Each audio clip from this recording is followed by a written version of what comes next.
got the truth, the money never lie, no. I'm the one, yeah, I'm the one. Early morning in the dawn, know you wanna ride now. I'm the one, yeah, I'm the one, yeah. Hear you sick of all the...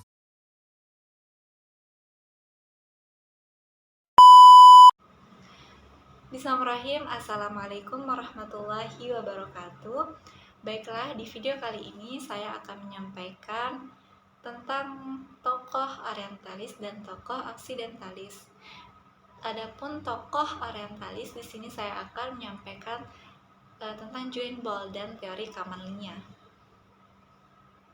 Dan tokoh oksidentalisnya Jamaluddin Al-Afghani. Baiklah, sebelumnya saya akan menyampaikan tentang biografi dari keduanya. Gauter H.A. John Ball lahir di Leiden, Belanda pada tahun 1935. Ia seorang pakar di bidang sejarah perkembangan awal hadis. Selama 30 tahun lebih, ia secara serius mencerahkan perhatiannya untuk melakukan penelitian hadis dari persoalan klasik hingga kontemporer. Dalam pendahuluan bukunya yang berjudul Studies on the Origins and Use of Islamic Hadith, John Ball mengklaim telah menjelaskan perkembangan penelitiannya atas literatur hadis secara kronologis sejak akhir tahun 1960-an hingga 1996.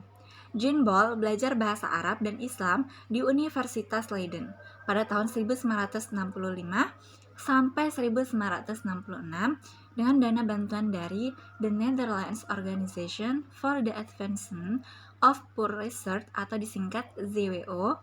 John Ball tinggal di Mesir untuk melakukan penelitian disertasi mengenai pandangan para teolog Mesir terhadap literatur hadis. Akhirnya, disertasi yang disusunnya itu dapat dipertahankan di depan Komisi Senat pada Kamis 27 Maret 1969 dalam rangka meraih gelar doktor di bidang sastra di Fakultas Sastra, Universitas Negeri Leiden, Belanda. Sebagai seorang ilmuwan dan peneliti dalam bidang studi hadis, John Ball telah menghasilkan sejumlah karya baik dalam bentuk buku maupun artikel yang ikut memberikan sumbangan terhadap studi hadis pada khususnya dan studi Islam pada umumnya.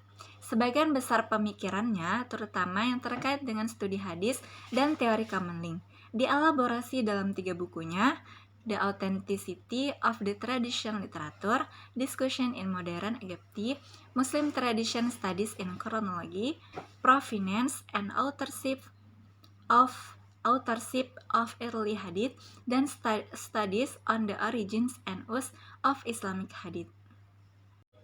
The Authenticity of the Tradition Literature mengkaji pendapat para teolog Muslim Mesir tentang kesahihan hadis Nabi. Sedangkan Muslim Tradition merupakan buku yang berisi kumpulan makalah yang disampaikan pada berbagai konferensi dan seminar. Karya ini ditulis sekitar tahun 1976 hingga 1981 Masehi. Dalam buku ini, John Ball membuktikan bahwa standarisasi hadis mulai diberlakukan tidak lebih awal daripada di penghujung abad pertama Hijriah atau abad ke-7 Masehi. John Ball mendekati studi hadis dari segi sejarah periwayatannya. Orientasinya, sebagaimana diterangkan dalam subjudul buku itu, adalah untuk memberikan penanggalan pada hadis, menelusuri tempat perkembangannya, dan mengidentifikasi orang-orang yang bertanggung jawab atas penyebarannya. Karya John Ball selanjutnya, Studies on the Origins, yang diterbitkan oleh Variorum, mencakup 11 artikel tentang hadits yang telah dipublikasikan antara 1971 hingga 1994 Masehi. Seluruh artikel dalam buku ini dipublikasikan dalam jurnal, kecuali hanya satu artikel yang diterbitkan dalam sebuah festschrift. Pada dasarnya, teori Kamanling diakui oleh John Ball sebagai kelanjutan dari pemikiran Sked. Berangkat dari teori Sked sebelumnya yang dianggap belum memadai dalam menangkap fenomena yang berkembang dalam studi hadis, John Ball kemudian memberanikan diri untuk menyempurnakan teori tersebut dengan nama Kamanling. Kamanling sendiri merupakan istilah untuk periwayat hadis yang mendengar suatu hadis dari seseorang yang otoritatif lalu ia menyandarkannya kepada sejumlah murid yang pada gilirannya kebanyakan dari mereka menyiarkan lagi kepada 2 atau lebih muridnya. Teori ini berangkat dari asumsi dasar bahwa semakin banyak garis periwayatan yang bertemu atau meninggalkan periwayat tertentu, maka semakin besar periwayatan itu memiliki klaim kesejarahan atau dapat dibenarkan dari sisi historis. Dalam salah satu tulisannya, berjudul Early Islamic Society as Reflect in its Use of Isnad, Jinbol mengatakan, the more transmission lines come together in one transmitter, either reaching him or going away from him, the more this transmitter and his transmission have a claim to historicity. Dengan begitu, suatu hadis dapat diterima sebagai satu teks yang autentik. Menurut Jinbol, idealnya satu hadis harus memiliki sanad yang berkembang sejak masa Nabi, kemudian memancar kepada sejumlah sahabat, tabi'in, sampai ke generasi berikutnya. Namun, fakta yang ditemukan oleh Jinbol, tidak banyak hadis memiliki model seperti kriteria tadi. Sanad hadis baru mulai bercabang ketika sampai kepada generasi kedua atau ketiga setelah Nabi. Jinbol menaruh curiga terhadap Kamanling merekayasa suatu hadis untuk kemudian ditransmisikan kepada generasi berikutnya. Olehnya, Jinbol kerap tidak percaya dengan hadis yang memiliki jalur sanad tunggal, yang ia sebut sebagai spider atau hadis ahad gharib. Jinbol juga tidak meyakini hadis dengan jalur sanad tunggal sebelum Kamanling yang disebut dengan single strand. Hadis baru akan diyakini oleh Jinbol bila mana terdapat minimal 2 periwayat dalam setiap tabakoh. Agar lebih jelasnya lagi, saya akan menjelaskan dengan menggunakan skema, dan saya juga akan menjelaskan bagaimana sih cara kerja teori Kamanling.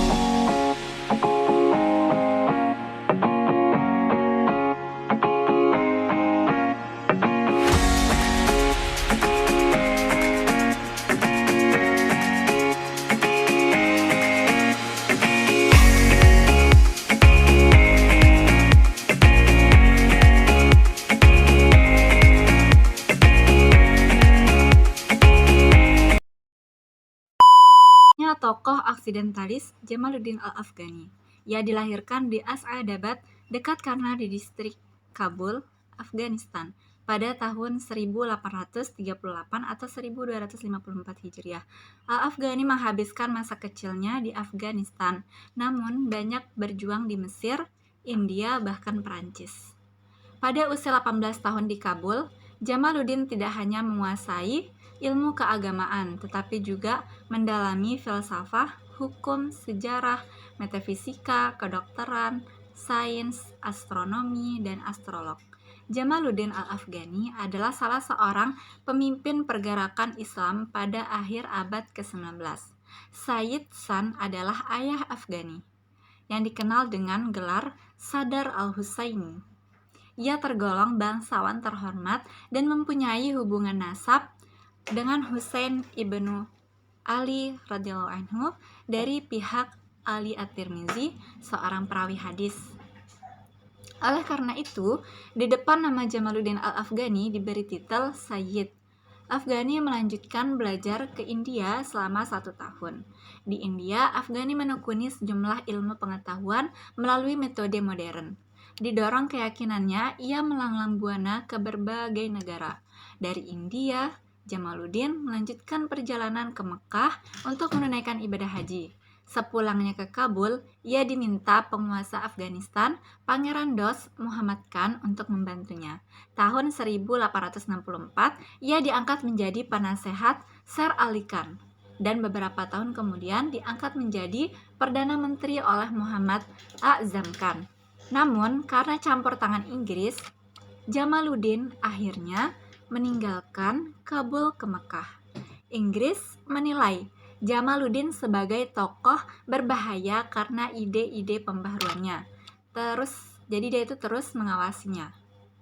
Selama di Mesir, Jamaluddin Al-Afghani mengajukan konsep-konsep pembaharuannya, antara lain Yang pertama, musuh utama adalah penjajah atau barat. Yang kedua, umat Islam harus menentang penjajahan di mana dan kapan saja. Yang ketiga, untuk mencapai tujuan itu, umat Islam harus bersatu atau pan-islamisme. Pan-Islamisme bukan berarti leburnya kerajaan-kerajaan Islam menjadi satu, tetapi mereka harus mempunyai satu pandangan bersatu dalam kerjasama. Persatuan dan kerjasama merupakan sendi yang amat penting dalam Islam. Persatuan Islam hanya dapat dicapai bila berada dalam kesatuan dan kembali kepada ajaran Islam yang murni, yaitu Al-Quran dan Sunnah Rasul. Untuk mencapai usaha-usaha pembaharuan tersebut, maka rakyat harus dibersihkan dari kepercayaan, ketahayulan. Orang harus yakin bahwa ia dapat mencapai tingkat atau derajat budi luhur. Kemudian rukun iman harus betul-betul menjadi pandangan hidup. Al-Afghani menyuarakan gagasan seperti pan-islamisme. Sebenarnya gagasan seperti itu juga pernah disuarakan oleh Utsman yang Muda, tetapi sangat kurang pengaruhnya terhadap bangsa-bangsa yang bahasanya bukan Turki. Sedangkan Al-Afghani mempublikasikan tulisan dalam bahasa Arab dan Persia, sehingga penulis-penulis terkemudian banyak menyebutkan bahwa Al-Afghani merupakan pembaharu internal. Ide pembebasan dari kendali Barat merupakan tujuan perjuangan politik Al-Afghani yang paling populer. Ucapan Al-Afghani banyak dikutip oleh kaum modernis Islam, nasionalis, maupun Islam kontemporer yang mendukung kebebasan seperti itu. Al-Afghani juga menarik bagi aktivis terkemudian karena kehidupan politiknya yang luar biasa. Muslim maupun Barat pernah memiliki kontak dengan Al-Afghani. Penulis Barat seperti E.G. Brown dan Wilfred Blunt membuat tulisan yang isinya membuat pengakuan dan menguji Al-Afghani, semakin memperkuat posisi Al-Afghani di dunia Muslim. Fakta bahwa Al-Afghani telah mempesona dan bahkan berdebat dengan orang-orang Barat terkemuka membuat sosok Al-Afghani semakin penting di mata intelektual Muslim. Akhirnya, popularitas Al-Afghani yang berkelanjutan terjadi karena dia dipandang berbahaya oleh orang-orang Barat. Namun ada penilaian bahwa pengaruh Al-Afghani lebih berdasarkan pada biografi yang pada umumnya, mitos dan interpretasi atas gagasan-gagasannya.